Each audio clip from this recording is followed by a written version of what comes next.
Le mot église lui-même, comme nous le savons, est traduit par le mot grec ecclésia, un mot très riche et complet, qui fut utilisé par Christ et les apôtres, et employé pour ce corps élu de toute éternité, l'église. L'équivalent moderne de ce mot est notre mot assemblée, un mot qui porte en lui-même tous les éléments de la signification de l'original grec. Dans le monde grec, certaines personnes étaient choisies, élues, pour une fonction officielle, soit dans le conseil municipal ou dans le gouvernement provincial ou national, selon que cette fonction s'exerçait respectivement dans une cité ou dans une province ou dans un État, et à une date donnée, quand il y avait des affaires d'État réglées et quand une session devait être convoquée. Les messagers s'en allaient pour réunir les hommes, pour convoquer l'assemblée en vue de traiter des affaires de l'État ou de la cité. Un tel groupe d'hommes était appelé l'Ecclésia.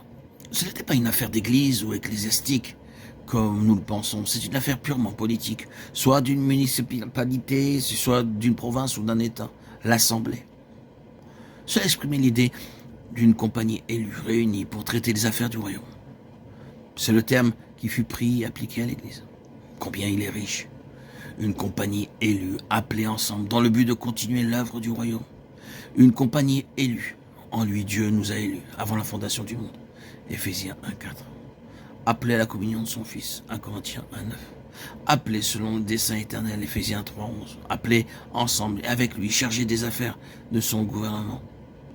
Puissions-nous, en tant qu'Église, nous rapprocher de cela plus fidèlement et plus pleinement.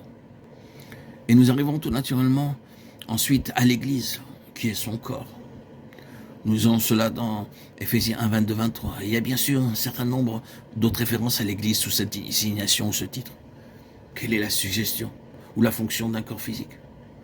Tout d'abord, le corps d'un homme est un véhicule pour l'expression de sa personnalité. Vous ne pouvez pas toujours découvrir la personnalité par le moyen des traits du corps, mais habituellement, les gens se trahissent dans une certaine mesure par leur corps.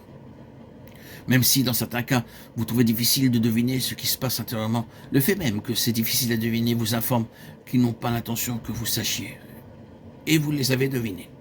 Nous ne pouvons pas facilement échapper au fait que, soit par un geste, un regard, une expression, ou de bien d'autres façons, nous nous trahissons par notre corps. Cela est, en tout cas, une intention du corps. Être l'expression de l'intérieur de l'homme, le pouvoir d'un moyen de s'exprimer. Voilà l'intention du corps.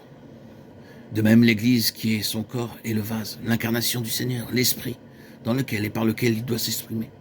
C'est l'Église telle que nous la rencontrons en évoluant parmi ses membres, concordée avec la pensée divine. Nous saurions à quoi ressemble ce Dieu. Prenons ceci à cœur, que notre existence même en tant qu'Église ait en vue que les gens sachent à quoi ressemble Christ. Hélas, nous le décevons tellement en ceci. C'est souvent si difficile de percevoir le réel caractère du Seigneur Jésus dans son peuple. Mais c'est là la toute première signification du corps de Christ.